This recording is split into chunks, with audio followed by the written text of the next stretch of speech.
Thank you. We had a couple of very intensive days. At least I have to process an incredible amount of information and data and think through of everything I've seen in a logical manner. I hope that leads me somewhere. So what I don't want to be the final hurdle on your way to peace and serenity, leaving this afternoon for too long, or for those of you who actually head back immediately to the laptops to do the work. So I will not give you a PowerPoint presentation, but I would ask you to embark on a journey into the not too distant future with me. Because in order to understand what World Bank and what UNICEF are trying to achieve, I think I will come with a little story. So as a kid, I was always very fond of trains. I always loved them, sitting in them, looking out of the window, running up and down the aisles, having my parents call me, "Stop it over there, come back, sit down." Even seeing them from the outside rushing by on the tracks was always fascinating. And if you think about a train company, imagine you would be the CEO or the strategic investor in a train company that's about to set up a new train service in a country which hasn't seen anything like this before.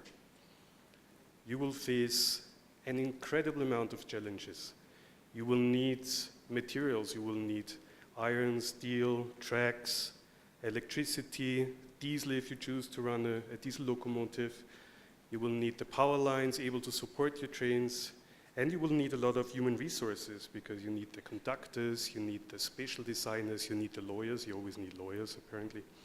You will need the back office people to run your operations and management.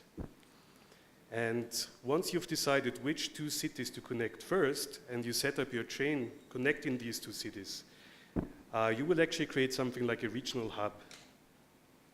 The moment you have a running train service between two cities, other business will move in because they want to participate in this economic upswing. They want to deliver services to your company, they want to deliver services to your workers.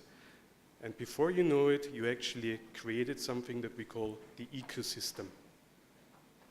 So what's an ecosystem? And I was actually surprised that I didn't hear it mentioned this time yet. So the ecosystem consists of a number of components.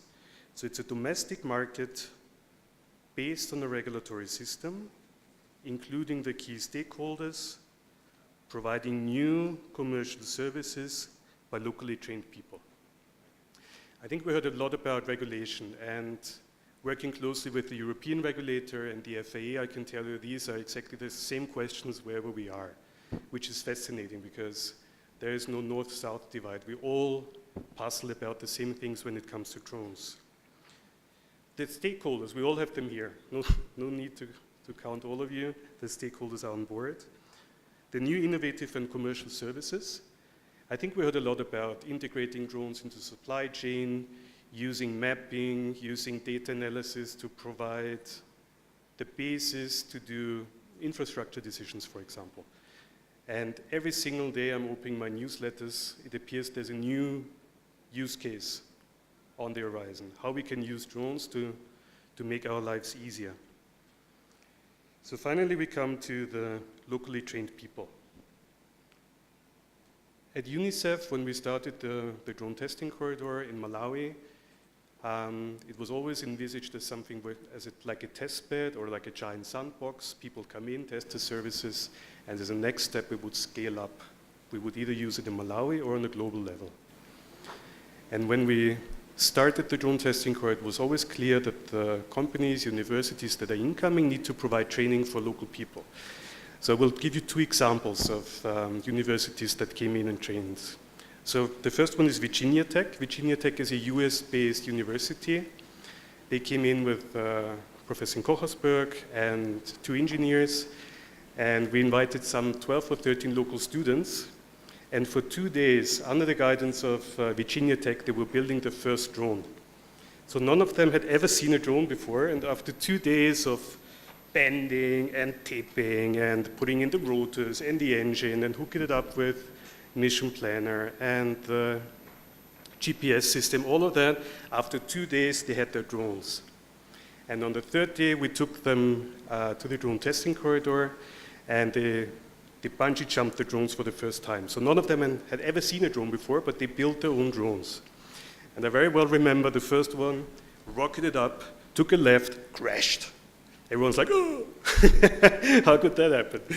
But the next one from the next team, same one, go up to the left, couple of circles, belly landing, everything awesome. And the pride, to see the pride and the happiness of these students having built this drone was incredibly moving, and I'm still smiling when I think about it. And on the fourth day, we took one of these locally built drones, drove to a remote village clinic. There were, as normally when you do something in Malawi with drones, there are always people gathering everywhere, and they set up the bungee jump, the bungee cord, and it was a lot of pressure. And then the drone went up again, took a turn to the right actually, and went over 19 kilometers in a fully automated flight. And that was a drone built by local students, and I still remember the two girls actually who built the drone, shining because they achieved something incredible. The other university that did a very good training was Liverpool and Lancaster University. I had mentioned them on Monday briefly. So they are using drones to fight malaria. We all know what malaria is and how many deaths it causes. So they're using off-the-shelf drones to map areas, to identify water pools and mosquito breeding sites to guide vector control programs.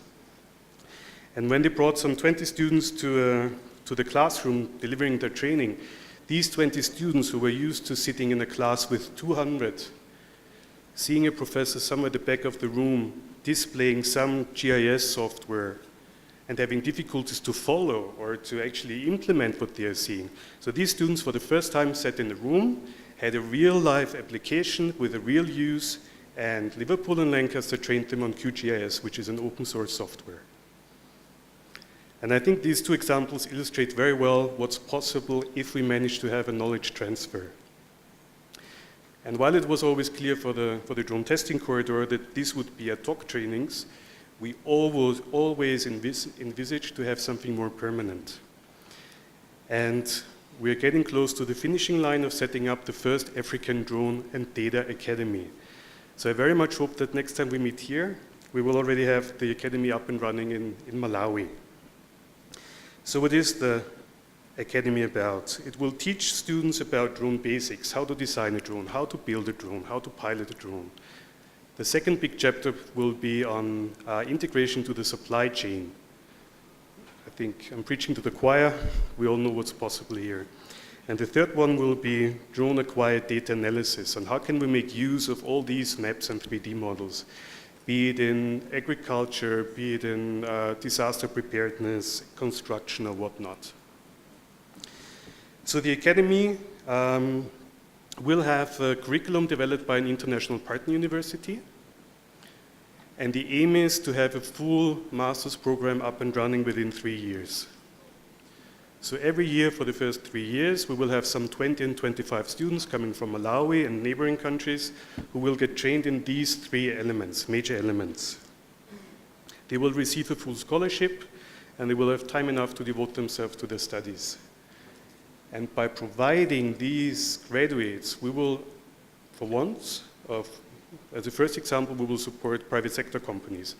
So I've talked to many of you of the drone companies that are here today, and I realize you need people who are trained. If you want to deliver services, if you want to earn money, you need people who are trained. It doesn't make much sense to bring in the Austrian Mzungu every time you need something. You need local capacity. So this is where we're coming from. The second one is public authorities, talking to the Department of Service, the Department of Disaster Management, maybe the Ministry of Interior. They're all hungry to use drones and to understand how they work in order to deliver better public services. And finally, it's about being a research hub. So if you have people coming in from Liverpool University or Kyoto University, and they want to do a research on certain aspects, they're able to hire students as interns or graduates as research assistants. And they will be able to drive forward the drones for good applications in Malawi and worldwide. Finally, we will be able to deliver short trainings as stipulated in national regulation. One thing that's important is business incubation. So I also hope that we will be able to provide support to those who actually plan to set up their own businesses with a business incubator. So the African Drone and Data Academy is a model that's designed for scaling.